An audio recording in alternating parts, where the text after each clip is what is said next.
Cek.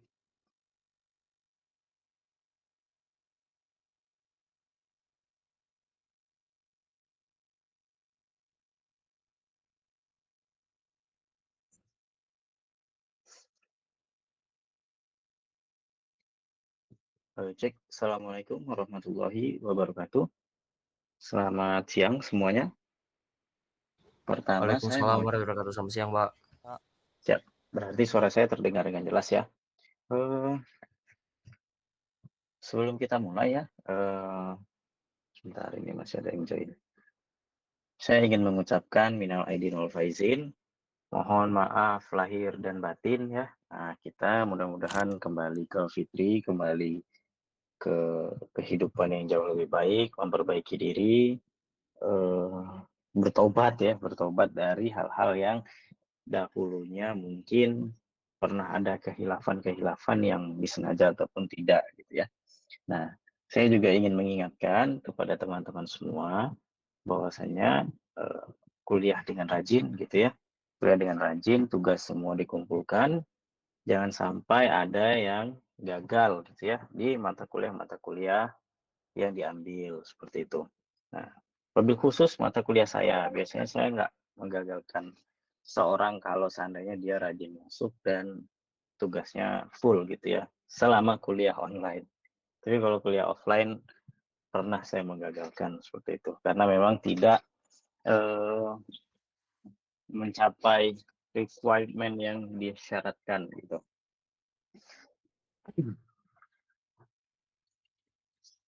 Oke, ada 126 orang, saya pikir sudah bisa dimulai gitu ya. Baik, sebelum kita mulai perkuliahan, ada baiknya kita berdoa dulu ya, menurut agama dan kepercayaan masing-masing. Berdoa dimulai.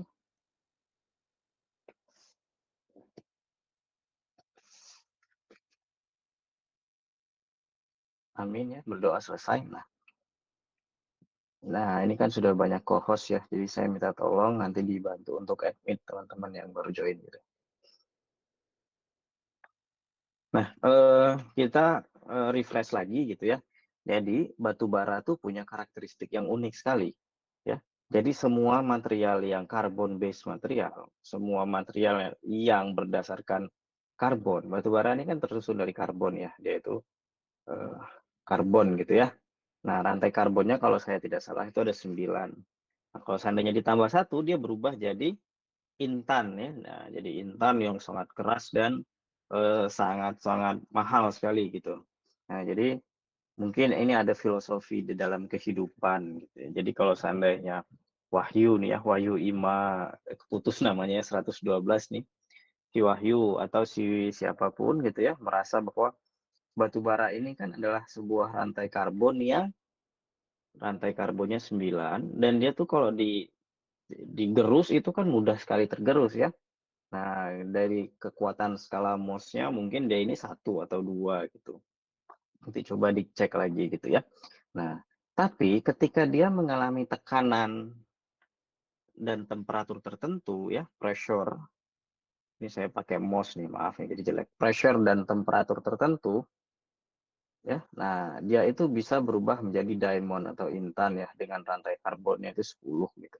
Nah, dia bisa berubah jadi satu material yang sangat dan paling keras sedunia. Nah, gitu. Jadi kalau seandainya mungkin saat ini lagi kuliah nih ya, lagi merasa bahwa saya seperti batu bara rapuh sekali gitu ya.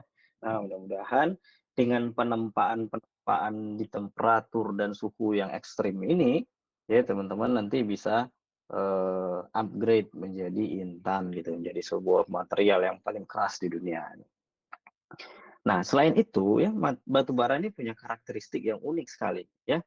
Dia ini kurang lebih sama seperti halnya kulit manusia gitu. Nah, kulit ini kan bisa mengeluarkan keringat ya eh, hari ya. Nah, 159 hari ya. Kulit ini kan bisa mengeluarkan keringat karena di kulit itu ada Pori-pori, Pak. pori-pori ya. Nah, jadi di kulit itu ada pori-pori keringatnya keluar. Nah, batu bara ini juga seperti itu ya.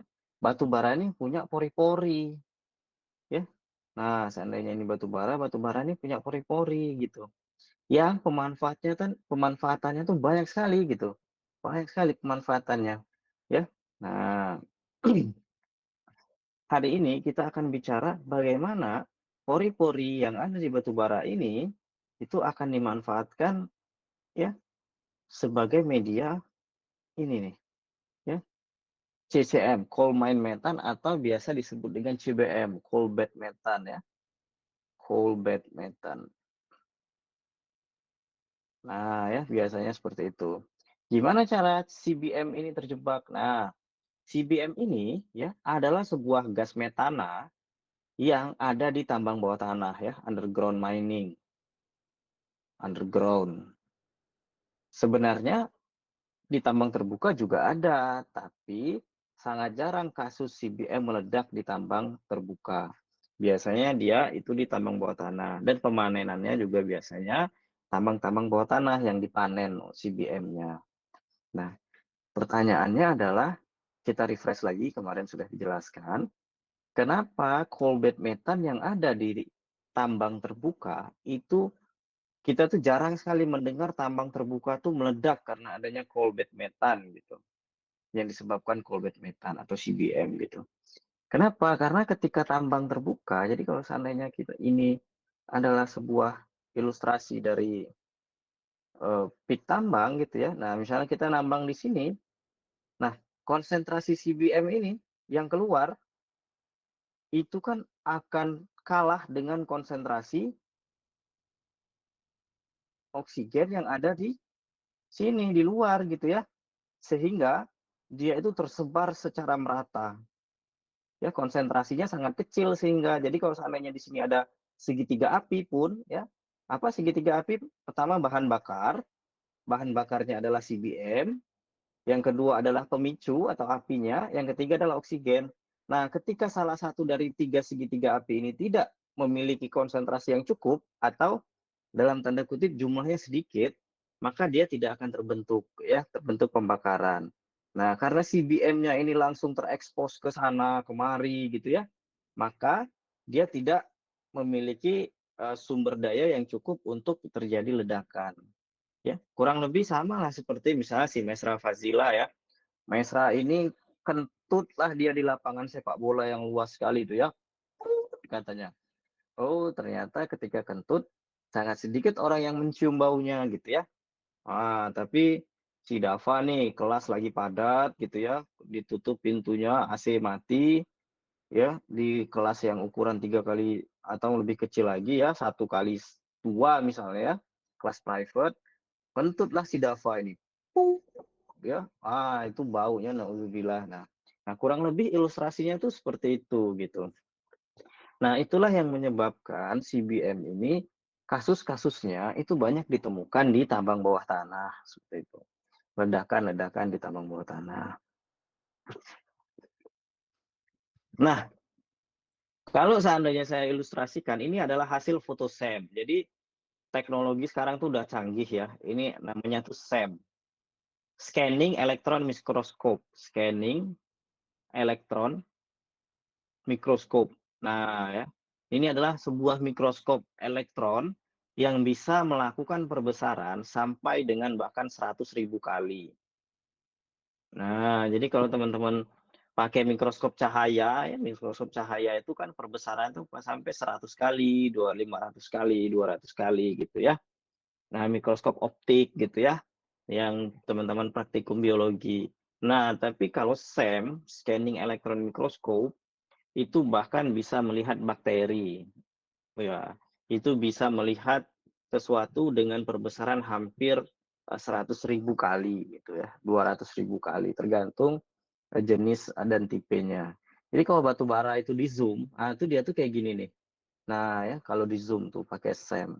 Nah maka kita bisa lihat nih, nah ini ada celah-celah nih. Nih ada celah nih. Kira-kira udara itu bisa nggak masuk di sini?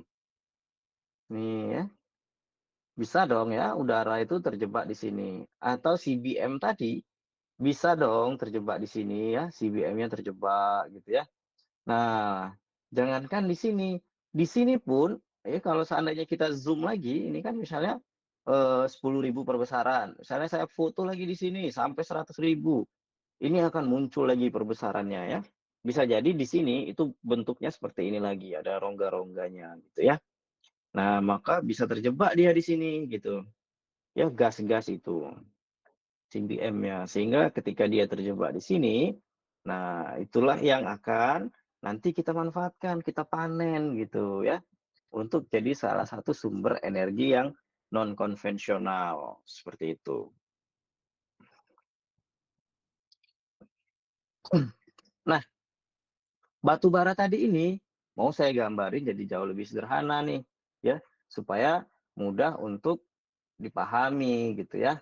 Nah, kurang lebih itu seperti ini, ya.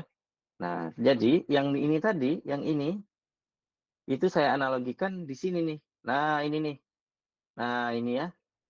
Nah, lalu yang ini nih, ini ya. Nah, ini, ya. Nah, bolong-bolong ini itu ini gitu ya. Nah, ini tempat gas-gas bebas itu berpindah gitu ya, bisa terjebak gitu. Nah, tadi kan batu bara kan kita tahu dia punya pori-pori ya. Nah, punya pori sama seperti halnya kulit untuk mengeluarkan keringat gitu. Batu bara juga punya pori untuk gas-gas itu terjebak. Pori itu terbagi menjadi 3 ya, mesopori, mikropori, dan makropori. Secara sederhana ya, nih coba makro, makro itu kan besar ya. Nah, jadi pori-pori yang besar itu ini makro nih. Meso itu di antara di antara mikro dan makro. Nah, ini adalah mikro. Nah, ini punya karakteristiknya ya. Karakteristiknya sampai dengan berapa nanometer pori-porinya. Ya, seperti itu. Ini punya karakteristiknya. Misalnya kurang dari 100 nanometer itu dikategorikan sebagai mikropori. Nah, sekian sampai sekian itu adalah makro gitu. Ya. Nah, gas-gas itu terjebak di sini nih. Dia masuk ke sini, dia masuk ke pori-porinya, lalu terjebak di dalamnya, tidak bisa keluar. Nah, ini nih kurang lebih seperti ini ya. Nah, ini. Nah, ini secara sederhana dia digambarkan seperti ini. Nah, kalau saya visualkan ya, secara visualkan ya, ini misalnya seandainya ini adalah sebuah gas metana ya, maka dia itu nempel masuk ke dalam pori-porinya itu seperti ini. Nah, solid surface ini adalah coal-nya, batu baranya ya. Nah, ini adalah batu bara ya. Nah, dia itu nempel di sini ya. Yang tadi itu nempel di sini, terikat. Nah, ya. Kenapa dia bisa terikat? Karena ada banyak faktor. Yang pertama, adanya yang disebut dengan van der Waals bonding. Van der Waals, VDB ya. Nah, van der Waals bonding, ikatan van der Waals gitu ya. Nah, ikatan van der Waals inilah yang menyebabkan dia ini lengket nih. Nah, lalu secara ini dia ini lengketnya ini ada 2 tipe. Yang pertama langmir model. Nah, kalau dia lengketnya cuma satu nih, ya satu doang nih. Nah, di atasnya kan nggak ada lengket lagi nih. Nah, ini langmir nih, ya. Nah, dia monolayer. Nah, kalau seandainya dia multi layer, nah ini kan 1 layer, 2 layer, 3 layer, 4 layer. Nah, ini namanya model BET. Ada juga yang namanya Freundlich model. Modelnya ada banyak, ada banyak sekali ya. Freundlich model ini seperti ini. Nah, dia 2. Nah, ya, ada 2. Nah, ada juga yang mengilustrasikannya seperti ini. Ini 1, lalu ini di sini. Nah, ini ada sesuatu yang mengikatnya di sini. Ya, yang membuat layer kedua ini bisa menempel. Seperti itu ya. Nah, lalu Dubinin model ini menginformasikan bagaimana ya CBM tadi itu masuk ke dalam pori-porinya. Jadi dia ini punya 2 tipe. Pertama, dia bisa menempel di surface areanya. Surface area itu permukaan terluar area gitu ya. Lalu dia juga bisa masuk ke dalam pori-pori. Jadi kalau seandainya saya asumsikan di sini, dia bisa nempel di sini nih. Dia bisa nempel di sini, dia bisa nempel di sini gitu ya. Dan dia bisa masuk ke dalam pori-pori ini gitu. Nah, ini adalah beberapa tipe-tipe absorpsi yang menyebabkan CBM itu terjebak di dalam batu bara gitu ya. Nah, ini sebagian besar itu memang terjebak secara fisika. Karena apa? Ini nanti analisisnya dalam sekali. Kalau secara kimia, dia itu biasanya adalah untuk material-material yang sifatnya kristalin. Nah, jadi sifat material itu ada dua, amorf dan kristalin. Tapi mungkin teman-teman tidak akan mempelajari sampai sedalam ini. Nah, bagian-bagian amorf ini itu biasanya bahan-bahan alam yang banyak pengotor. Sementara batu bara ini kan kita tahu bahan alam ya. Nah, dia itu kan banyak pengotornya ya. Ada as konten, ada water, ada eh, apa itu namanya? Total moisture dan lain sebagainya. Nah, tapi material-material kristalin ini biasanya material yang kita buat di laboratorium dengan bahan-bahan yang murni, yang bagus, yang sangat bagus, murni, mahal gitulah ya, bahan-bahan kimia. Nah, itu sebabnya sebagian besar itu terabsorpsi secara fisika. Gitu. Ada nggak Pak terabsorpsi secara biologi? Nggak ada ya. Nah, lalu poin selanjutnya, luas permukaan menjadi sangat penting. Ya, karena apa? Karena semakin banyak ini tadi, semakin banyak solid surface-nya, itu semakin banyak yang bisa nempel di atasnya. Nah, kalau pori-pori itu dia masuk ke dalam. Jadi semakin banyak pori akan semakin banyak juga yang bisa terjerap.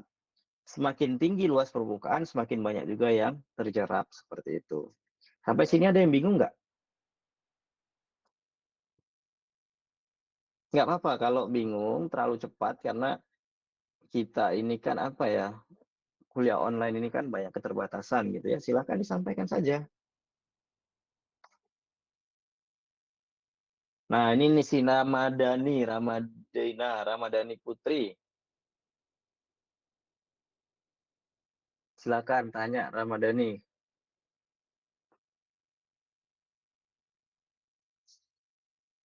Mana nih Ramadhani? Loh, ih, out langsung. Baru gabung padahal. Eh, nggak ada pertanyaan? Fatima, mau nanya Fatima? Iya Pak, sampai sekarang masih lumayan bisa dimengerti sih Pak. Siapa ya? Kawan Fatimah yang dulu duduk di depan itu? Elnando ya? Mana Elnando? Ada Elnando nggak? Gak ngambil dia Pak. Wah, astagfirullahaladzim. Durhaka Elnando itu ya. Salam ya sama Elnando ya. Dicari Pak Yuda bilang, durhaka kamu ya gitu. Nah ya, kita lanjut. Nah, mikropori ini memegang peran penting terhadap absorpsi metana. Seperti kita tahu ya, dia ada makropori, ada mesopori, ada mikropori gitu ya. Nah, kita mesti tahu nih, gas metana itu sebesar apa sih? Ya, berapa sih ukuran gas metana? Kalau seandainya ukuran gas metana itu misal ya, saya lupa nih. Misalnya 300 nanometer gitu ya. Misal gitu ya. Nah, kalau mikroporinya ini adalah 300 gitu ya. Sementara yang ini 500 gitu. Atau yang ini 1000 gitu ya, misalnya gitu ya. Nah, maka dia bisa masuk ke mikro, dia bisa masuk ke apa? Meso dan dia bisa masuk ke makro gitu. Tapi kalau seandainya partikelnya itu atau gasnya itu 700, dia akan masuk ke makropori saja gitu. Ya, seperti itu. Nah, ini sangat menarik gitu ya. Kenapa mikropori yang memegang peran yang sangat penting di dalam absorpsi gas metana? Kenapa bukan meso dan makro gitu? Nah, ini menjadi catatan ya untuk teman-teman mencari alasan-alasannya gitu. Ya, nanti minggu depan akan kita diskusikan nih apa yang mempengaruhinya gitu. Kalau seandainya ukuran partikel, maka jelas ya seharusnya makropori yang lebih berperan gitu. Apa sih ya? Nah, yang menyebabkan mikropori yang menjadi berperan. Nah, saya ingin mencoba untuk apa ya, membuat menjadi lebih interaktif lah karena online ini kan semua serba keterbatasan gitu. Nah, makro dan meso memegang peran dalam saluran transportasi. Nah, jadi kalau teman-teman tahu, ya di dalam misalnya teman-teman belajar nih hidrogeologi ya, ada yang namanya porositas dan permeabilitas ya. Nah, jangan-jangan ya si gas metana ini masuk ke dalam mikropori dan dia akan berpindah karena mikropori dan mesopori dan makropori ini di beberapa tempat itu ngeling, nyambung gitu ya. Jadi dia akan melakukan flow ke meso dan makropori gitu. Jadi berpindah. Jadi sama seperti air. Kan gas ini kan fluida ya. Nah, air itu kan fluida gitu ya. Dia bisa berpindah dari satu titik yang tekanannya titik ke titik lain karena ada beda tekanan gitu ya. Nah, karena ada beda tekanan. Bisa jadi di sini tekanannya jauh lebih tinggi daripada di sini gitu ya. Jadi dia berpindah gitu. Nah, nah memang nanomaterial atau material-material nano atau hal-hal yang seperti ini menarik sekali. Salah satunya adalah sebuah adsorben ini sebuah batu bara yang di treatment secara khusus itu punya kapasitas luas permukaan ini tadi itu 4 kali lapangan sepak bola di dalam 1 gramnya. Jadi adsorben yang dibuat di Jepang itu di dalam 1 gram adsorbennya tadi 1 gram bubuknya itu kalau di BET luas permukaan solid surface-nya ini itu 4 kali luas lapangan sepak bola. Nah itu sekarang adsorben terbaik itu diproduksi di Jepang. Nah ini kan menjadi hal yang sangat sangat apa ya, seperti tidak masuk akal gitu. Seperti halnya Tuhan ingin menyatakan bahwa ini kebesaranku gitu, karena nggak masuk di logika. Lalu semakin kecil sebuah ukuran partikel, maka surface areanya atau solid surface-nya itu semakin besar. Itu kan hal-hal yang nggak masuk akal juga. Tapi ternyata ketika dipelajari dengan instrumen-instrumen yang harganya, instrumen itu alat laboratorium ya, dengan alat laboratorium yang harganya 20 miliar, 5 miliar, itu menjadi masuk akal gitu. Nah, SEM tadi itu, scanning electron microscope itu sekitar 15 sampai 20 miliaran itu harganya. Nah, itu kita belum punya itu. Mudah-mudahan segera punya kita ya. Seperti itu.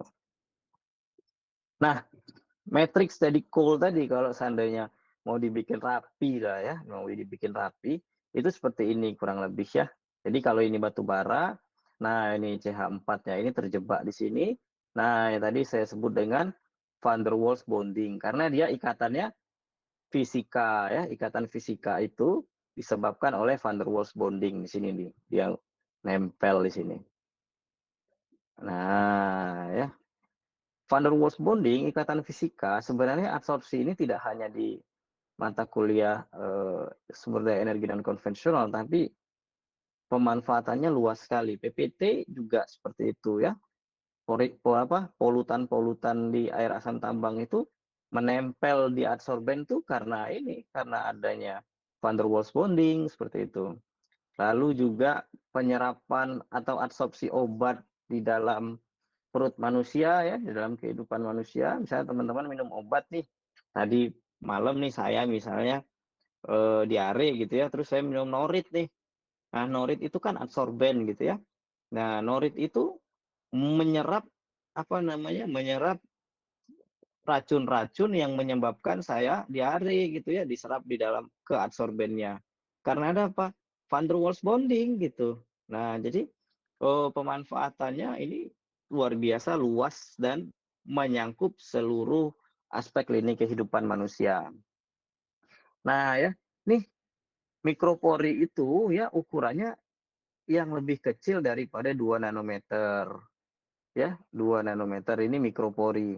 Nah, rata-rata sebuah sampel batu bara itu punya 77%, tapi tidak selalu ya.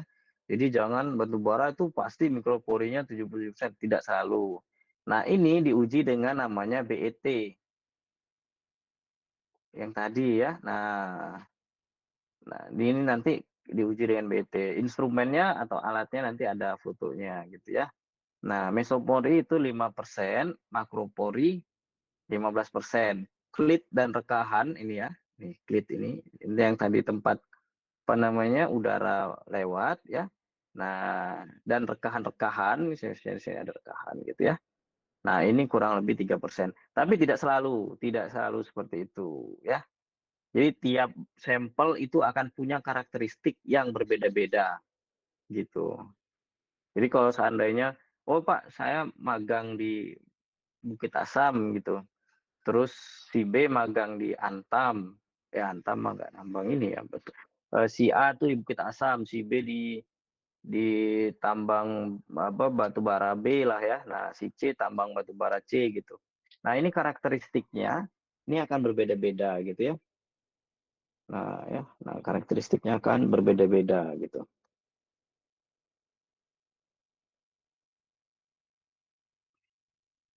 Nah, ada yang menarik juga ya bahwa tekanan hidrostatik itu juga mengontrol penyerapan absorpsi metana pada permukaan batu bara gitu. Nah, kenapa?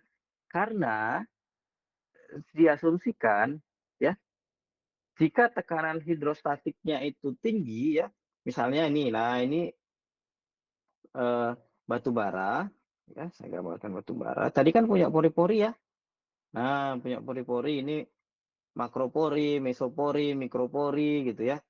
Nah, kira-kira kalau seandainya gas tadi itu bisa masuk, ya, gas metan, CBM tadi bisa masuk, gas ini kan fluida ya. Nah, kira-kira air bisa masuk nggak? Air kan juga fluida ya. Nah, maka air tuh bisa masuk ke sini gitu. Jadi, secara sederhana, penjelasan ini itu kalau saya gambarkan, kalau seandainya batu baranya terisi oleh air, ya, kalau batu baranya terisi oleh air, maka tidak ada tempat untuk CBM masuk ke sini gitu. Sehingga konsentrasi gas CBM akan rendah apabila konsentrasi airnya tinggi gitu. Nah, maka batu bara yang baik yang mampu mengabsorpsi CBM dengan baik adalah batu bara yang konsentrasi airnya itu sangat kecil. Kalau bisa 0,00 sekian persen gitu ya. Nah, jadi pori-pori, permukaan, dan lain sebagainya ini harus bersih dan hanya diisi oleh CBM saja. Nah, kalau ada partikel lain saya seperti air, total moisture, kan banyak nanti parameternya ya. Setelah itu apalagi abu, as ya. Nah, abu, nah itu juga akan menghalangi CBM untuk masuk gitu. Ya. Nah, seperti halnya tangan yang sedang menggenggam es cekek ya. Nah, dia tidak akan mampu untuk menerima uang THR. Nah, gitu. Jadi es cekeknya dilepas dulu gitu ya. Nah, sama seperti ini. Kalau dia lagi terisi oleh air, dia nggak bisa lagi terisi oleh CBM. Nah, seperti itu. Nah, ini adalah gambaran ya, gambaran kurang lebih dari ilustrasi yang dijelaskan di sini. Sampai sini ada yang mau ditanyakan?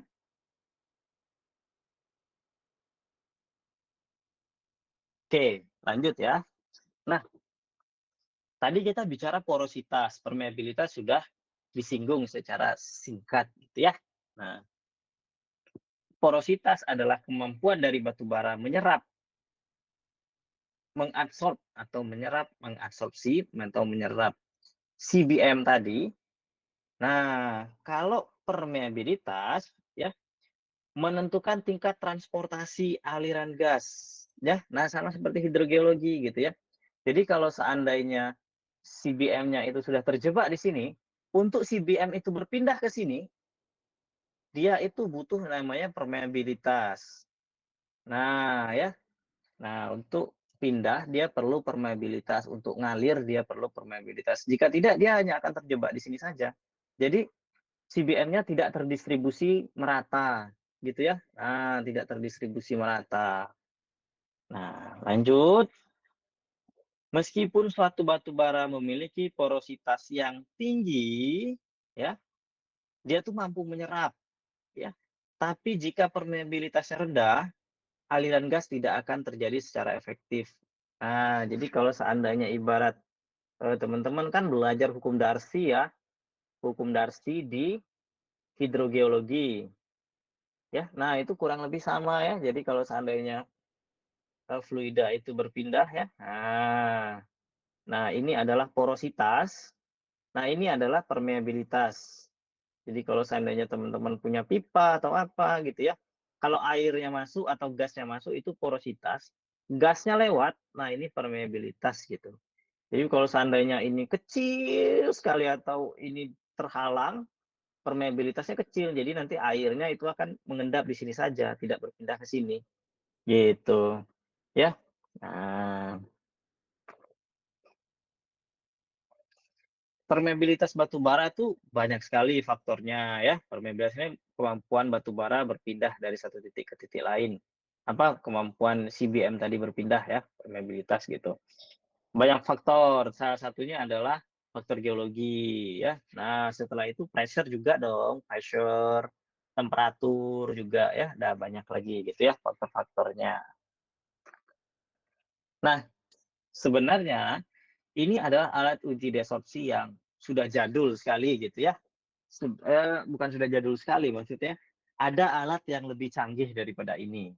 Nah, karena ini alat, saya nggak pernah pakai alat ini gitu ya. Nah, tapi ini untuk mengukur desorpsi saja ya. Nah, sementara, nah ini sama nih tadi yang tadi ya. Sebentar saya lewatkan dulu, nanti akan saya jelaskan. Nah, ini adalah alat untuk mengukur absorpsinya gitu ya. Nah, ini juga apa namanya, kurang canggih ya. Nah, kurang canggih meskipun ini udah pakai komputer dan sebagainya. Ada satu alat yang bisa mengukur absorpsi dan desorpsi secara sekaligus. Jadi secara sekaligus, secara serentak ya, alat ini itu akan mampu mengukur tingkat absorpsi dan desorpsi sekaligus dalam satu waktu gitu. Namanya BET, instrumennya itu BET namanya ya. Nah, Brenneur Emmett Taylor ya, namanya itu Brenneur Emmett Taylor. Nah, ini juga sebuah metode Brenneur Emmett Taylor. Nah, dia juga menciptakan sebuah alat atau yang kita sebut dengan instrumen gitu ya. Nah, ini adalah alatnya. Nah, dengan meletakkan sampel di sini, itu kita bisa langsung membaca kapasitas maksimum absorpsi dan desorpsi dari material yang kita masukkan. Apapun itu, batu bara atau apapun gitu ya. Nah, kalau kita lihat ya, pada tekanan sekian gitu ya. Nah, dia mampu mengabsorb nih ya 100 cm kubik per gram gitu ya. Pada tekanan sekian dia 200 gitu ya sampai dengan sekian ini. Ini adalah kemampuan absorpsinya yang biru ya. Nah, ini adalah kemampuan dia mendesorpsi. Nah, cara kerjanya seperti apa? Cara kerja alat ini ya. Jadi kalau seandainya ini ada permukaan sampel atau batu bara atau apapun gitu ya. Nah, dia ini menginjek gas. Pertama mungkin dia injek CO2 atau O2. Dia injeklah gas O2 di sini ya. Nah, gas O2 tadi itu akan menempel pada permukaan-permukaan ini. Nah, gas yang menempel inilah dibaca sama mesin tadi. Oh, gas yang menempel ada 480 ya. Nah, sentimeter kubik per gram. Jadi 1 gram itu mampu menampung 480 cm kubik gas gitu misalnya gitu ya. Oke, ini kemampuan absorpsinya kan. Nah, setelah itu dia didesorpsi. Di sini juga desorpsinya gimana? Yang tadi CO2 sudah terabsorpsi, O2 itu sudah terabsorpsi, itu O2-nya itu diusir. O2-nya diusir. Pakai apa? Nitrogen bisa, pakai apapun lah, pakai gas yang lain. Jadi kalau seandainya nitrogen dialirkan ke sini, gas O2 ini pergi. karena udah ada yang mau nempatin lagi ya. Nah, ini pergi. Nah, gas O2 yang lepas itu dibaca lagi oleh si mesin tadi ya, dibaca lagi oleh mesin, maka dapatlah hasilnya. Dapat hasilnya itu ya, nah ini begitu dia pergi, maka dapatlah berapa sih yang kapasitas desorpsinya gitu. Ya, seperti itu. Sampai sini ada yang mau ditanyakan?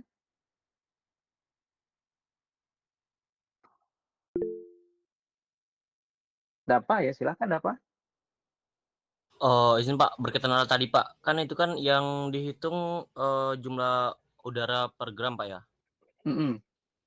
Nah itu kalau misalnya dia tuh udaranya terjebak di dalam batu itu Pak, itu dihancurin dulu atau gimana Pak? Udara terjebak di batu, di batu baranya gitu ya. Iya di dalamnya, bukan di permukaan luar gitu Pak.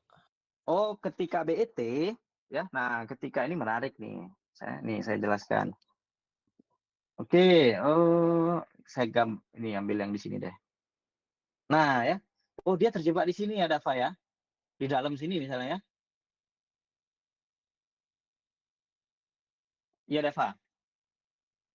Iya Pak, kan batu bara Nah, kan di sini. bulat biasanya Pak.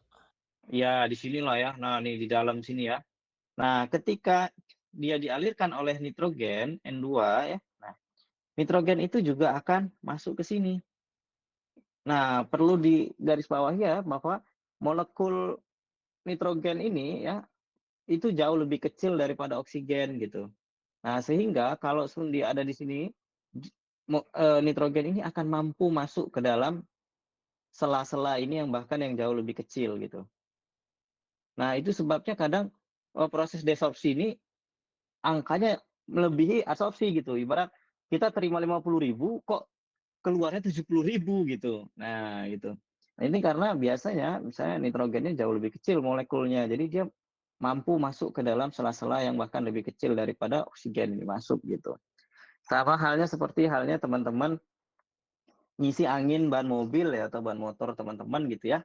Nah, itu kan ada dua pilihan ya, nitrogen itu agak lebih mahal dan oksigen. Nitrogen itu kelebihannya dia jauh lebih dingin sehingga ketika mobil teman-teman atau motor teman-teman itu berjalan gitu ya, bannya itu kalau seandainya perjalanan jauh itu nggak lebih cepat panas, nggak lebih cepat aus. Selain itu, karena molekul nitrogen ini jauh lebih kecil, dia mampu masuk ke dalam pori-pori sela-sela di ban tadi. Itu kan ban itu kan tetap punya pori-pori ya, dia masuk ke situ. Sementara kalau nitrogen itu gede, dia nggak bisa masuk ke dalam situ gitu. Nah, seperti itu. Nah, itu juga lah yang menyebabkan ya kadang proses desorpsinya ini nilainya jauh lebih tinggi gitu. Karena perbedaan penggunaan gasnya gitu. Seperti itu, Dava. Baik Pak, terima kasih Pak. Nah, ini apa ya? Kalau kita menggunakan instrumen yang tadi itu kita perlu menganalisa banyak sekali data. Tapi kalau seandainya kita menggunakan instrumen yang ini, kita langsung dapat nih. Kita nggak perlu ngitung. Dia langsung dapat nih kayak gini. Cari aja teman-teman ini nih. BET absorption desorption di Google misalnya ya. Nah, di Google gitu. Nah, nanti kita langsung dapat nih datanya seperti ini. Ya. Nah, ini tidak baku ya. Ini tidak baku. Jadi jangan kalau antrasit itu pasti sekian dengan diberikan pressure sekian ya. Nah, kapasitas menahan gasnya itu sekitar 25 meter kubik per ton. Nah, tidak selalu ya. Ini adalah contoh dari jenis batuan yang diambil oleh Moore di daerahnya beliau gitu ya. Jadi mungkin ini di Amerika sekian ya boleh saja gitu. Tapi tidak semua antrasit ya itu ketika diberikan tekanan sekian 2 MPa megapascal gitu ya, itu akan menghasilkan misalnya di sini 25 ya kapasitas penahan gasnya itu 25 meter kubik per ton. Itu tidak selalu seperti itu gitu. Nah, tidak selalu seperti itu. Nah, data-data ini bisa teman-teman dapatkan kalau nanti teman-teman riset, misalnya ngambil sampel batu bara, terus teman-teman coba injekkan gas gitu. Pakai instrumen-instrumen yang tadi saya bilang, misalnya pakai BET ya. Nah, itu teman-teman injek gas gitu. Nah, ada juga faktor lain yang menyebabkan kapasitas serap CBM di batu bara itu berkurang. Itu disebut dengan kandungan abu ya, atau as content. Nah, secara sederhana, data ini menunjukkan gitu ya, semakin kering ya. Ini kalau teman-teman bingung, saya jelaskan teorinya. Jadi semakin kecil as, maka tingkat absorpsinya akan semakin besar. Jadi semakin kecil kandungan abu yang ada di dalam batu bara, itu akan lebih banyak CBM yang bisa dijerap. Kenapa? Karena sama seperti air. Abu itu dia menutup pori-pori, dia menutup surface area. Jadi kalau seandainya tadi kita sudah pelajari bahwa CBM itu nempel di surface area ini, ya, nah dia nempel di sini kan, seperti gambar yang tadi sebelumnya saya jelaskan. Nah, kalau seandainya kadar abunya tinggi, kadar abu itu akan menutupi surface ini. Nah, ketika surface ini tertutup, maka CBM nggak bisa nempel gitu ya, nggak bisa nempel gitu. Nah, ini yang menyebabkan proses kapasitas serap ini menurun karena adanya kandungan abu. Jadi kalau mau batu bara yang kapasitas serapnya tinggi, itu batu baranya yang harus kadar abunya sangat-sangat rendah sekali gitu. Nah, gitu. Nah, sampai sini ada lagi yang mau ditanyakan? Saya banyak sekali parameter-parameternya. Gitu. Mungkin di minggu depan akan kita lanjutkan lagi. Sampai sini ada yang mau ditanyakan atau didiskusikan? Mau diskusi yang lain? Nggak apa-apa juga selain dari materi. Pak, kami mau penelitian dari sekarang gitu. Pak, kami mau ini gimana gitu. Monggo saja.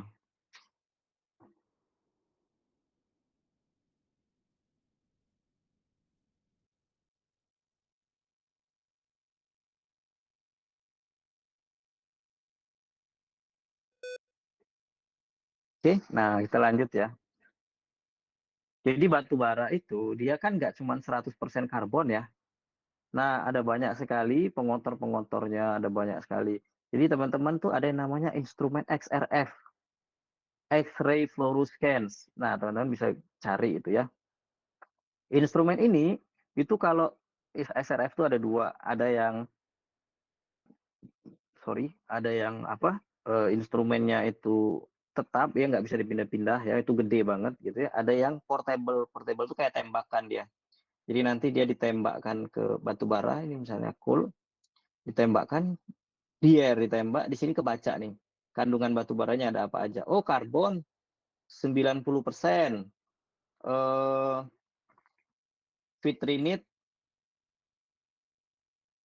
8%, apalagi Fe 2%, CD sekian persen gitu. Nah, ini namanya XRF, X-ray flow scans gitu ya, untuk melihat kandungan-kandungannya. Nah, menurut penelitian Moore, ya, kandungan vitrinit itu mampu menyerap lebih banyak metana dibanding dengan masral-masral yang lain gitu. Nah, di Indonesia umumnya kandungan vitrinit itu 10%. Lebih banyak dibanding batu bara di benua Amerika. Nah, ini tidak lepas dari proses geologi, ya, dari proses geologi yang terjadi dan lingkungan endapannya, karena karakteristiknya tuh unik di Indonesia gitu. Nah, ini dia mau membandingkan nih ya, kandungan vitrinit 18% itu mampu mengabsorb metana sebesar ya di sini mungkin 7 gitu ya. 19%, 10, 36%, 13 gitu. Nah, ini dia menarik nih. Kandungan vitrinitnya yang tinggi ya, itu tidak menjamin bahwa dia yang terbaik gitu ya. risetnya si Moore ini, itu di kandungan fitri ini 63% yang terbanyak gitu. Nah ya, seperti itu. Jadi biasanya itu namanya bukan titik equilibrium, titik puncak. Kalau equilibrium itu nggak naik lagi. Jadi kandungannya itu kalau kita bikinkan grafik itu akan seperti ini. Naik, naik, naik, naik, naik. Ada satu sisi dia maksimum. Nah, ini ada titik maksimum. Nah, ketika udah sampai titik maksimum, dia turun lagi. Nah, setelah ini nggak tahu nih apakah bisa naik atau turun atau jangankan dia naik atau dia turun terus gitu, kita nggak tahu. Tapi hasil riset ini menyatakan sini nih, 63% itu mampu mengabsorb metan terbaik gitu. Atau jangan-jangan nanti raw coal ini ya, kalau mau riset ya, raw coal-nya itu dicampur dengan material lain. Misalnya dicampur dengan mormurilonit, MMT. Mormurilonit ini material yang unik sekali. Dia itu gini bentuk materialnya. Nah, di tengah-tengah ini H2O air gitu. Nah, ini bisa ngembang, ini bisa turun ke bawah, ini naik ke atas, bisa ngembang. Jadi jaraknya lebih banyak.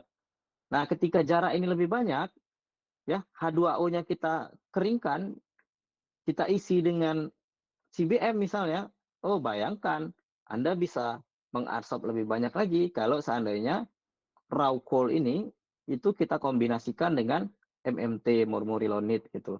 Nah, riset-riset saya tuh arahnya tuh ke situ, nanomaterial, novel material, material komposit, nanokomposit gitu. Nah, ini menarik sekali gitu ya. Atau kita kombinasikan dengan material lain gitu, misalnya gitu. Nah, kita punya karakteristik kan, kita tahu nih karakteristik material A seperti apa, material B seperti apa. Main-main nanomaterial ya. Nah, nanomaterial ini menjadi concern di abad 20 inilah ya gitu. Karena pemanfaatannya banyak sekali di industri farmasi, di pengolahan air limbah, dimanapun ya. Nah, bahkan di energi juga. Ini kan kita lagi bicara energi. Nanti jam 1 bicara air limbah, bicaranya sama juga, konsepnya tetap absorpsi gitu. Jadi satu konsep yang multi-purpose gitu.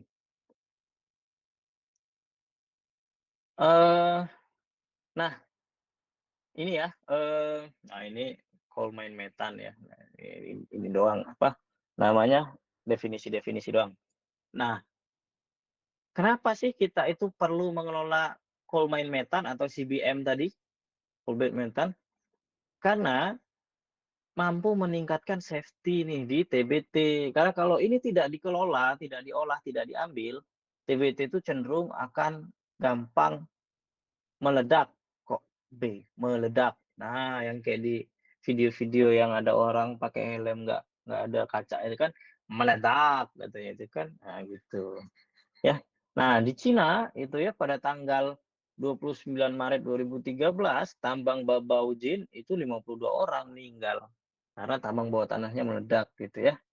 Nah, ya seperti itu. Nah, untuk meminimalkan ini kita tidak hanya bicara meminimalkan kecelakaan karena CBM, tapi CBM ini juga kita panen ya, kita panen untuk kita jadikan sebuah energi. Nah, ya.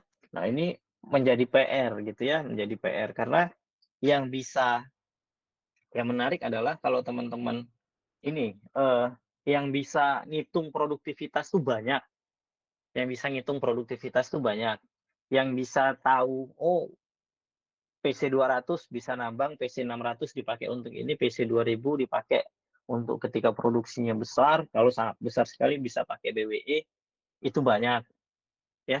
Nah, tapi yang main-main nanomaterial, yang main-main mikropori, mesopori, setelah itu modified material, modified nanocomposite gitu ya, untuk memanen CBM, itu masih sangat-sangat minim sekali. Bahkan pemanfaatan CBM di Indonesia tuh saya keterbatasan pengetahuan saya tuh belum maksimal, belum ada. Dulu pernah di PTBA, tapi saya nggak tahu sejauh mana, apakah sudah dimanfaatkan atau belum, apakah sudah tahap ke hilirisasi atau belum, atau masih pengembangan. Nah, kalau seandainya teman-teman tertarik misalnya mendalami ini gitu, teman-teman bisa jadi 1 di antara 30 orang di Indonesia yang mengerti. Tapi kalau seandainya produktivitas dan lain sebagainya, itu kan teman-teman 1 di antara 1 juta orang yang paham gitu. Nah, maka teman-teman mulai nih melihat-lihat nih kira-kira di mana ya yang posisi tawar atau persaingan saya tuh lebih sedikit gitu ya. Dan kalau bisa ya nanti ngambil S2 ya atau S3, setelah itu mungkin bekerja di industri yang jauh lebih baik misalnya di Jepang gitu ya. Nah, itu nothing impossible gitu ya, atau di Jerman dan lain sebagainya. Itu nothing impossible. Jepang itu sangat welcome sekali dengan orang-orang Indonesia karena etos kerja kita sangat-sangat baik. Di sana orang mulai beraktivitas itu jam 10. Jadi kalau teman-teman mau ke toko-toko misalnya itu jam 8, jam 9 tuh tokonya masih tutup tuh. Jam 10, jam 11 tuh rata-rata buka gitu ya. Nah, itu. Nah, sementara kita jam 3 pagi kita ke pasar sudah rame gitu ya. Nah, jadi etos kerja kita tuh tinggi sekali sebab orang-orang Jepang tuh suka mempekerjakan orang Indonesia. Di sana juga gajinya tinggi. Nah, metana ini bersifat eksplosif. Nah, menurut penelitian Karasan ya, dia akan meledak pada rentan ini nih. Kalau kandungan oksigennya berada pada rentan,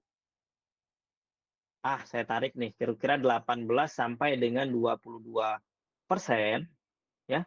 Dengan kandungan metananya 6 sampai dengan 14%, maka dia bersifat eksplosif atau meledak.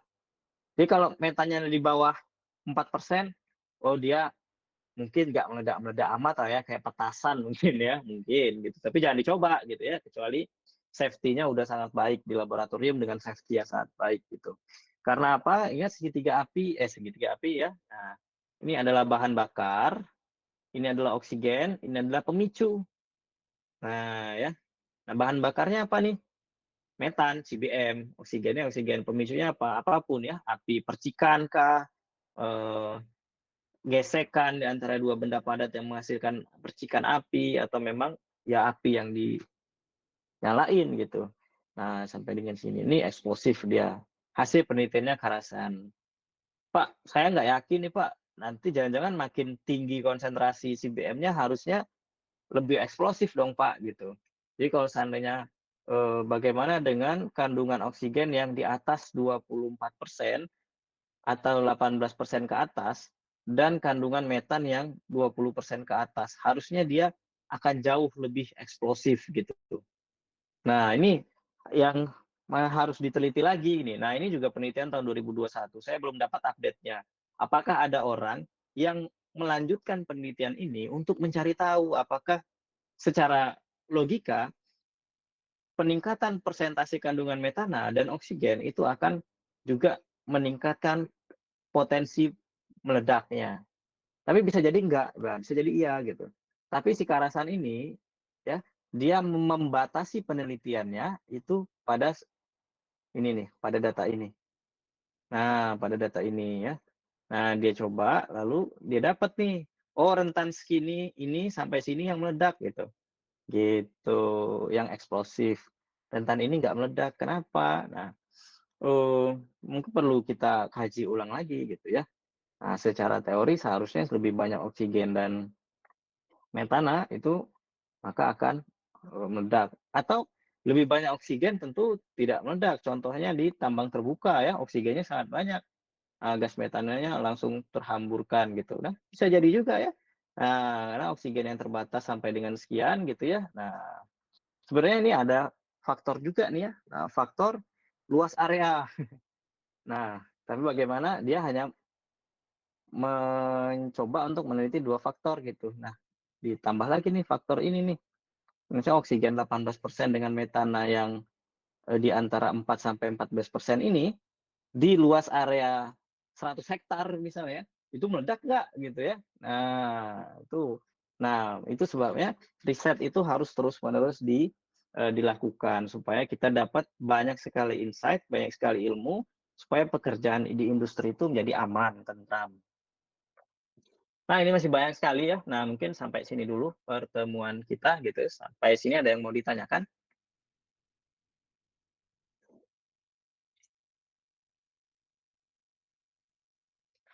Tidak ada?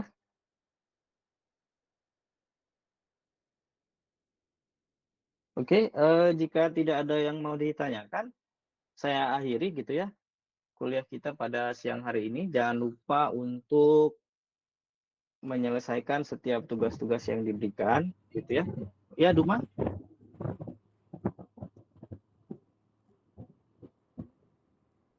Bocor nih ya suaranya ya. Nggak sengaja kepencet, saya mute dulu. Oke, nah, oh ya, kalau ada yang kontrak bawah atau mengulang atau apa gitu ya, mungkin bisa menghubungi saya daripada nanti gagal lagi misalnya gitu ya. Saya si Duma nih, jangan Duma lah, saya siapa ya si X misalnya ya. Itu Pak ini saya ini udah angkatan 2019 Pak gitu ya. Atau angkatan 2020 teman-teman sudah skripsi Pak gitu. Nah, daripada saya gagal Pak gitu ya, nanti takutnya saya minta tugas tambahan aja Pak atau apa gitu ya. Sebelum nilai keluar ya, jangan setelah nilai keluar ya. Kalau setelah nilai keluar saya juga nggak bisa ngerubah gitu ya. Sebelum nilai keluar, kalau sebelum ujian ya, nah, misalnya besok ujian nih gitu ya. Nah 2 hari lah gitu ya, ada 1 hari sebelum ujian gitu. Tuh kontak misalnya.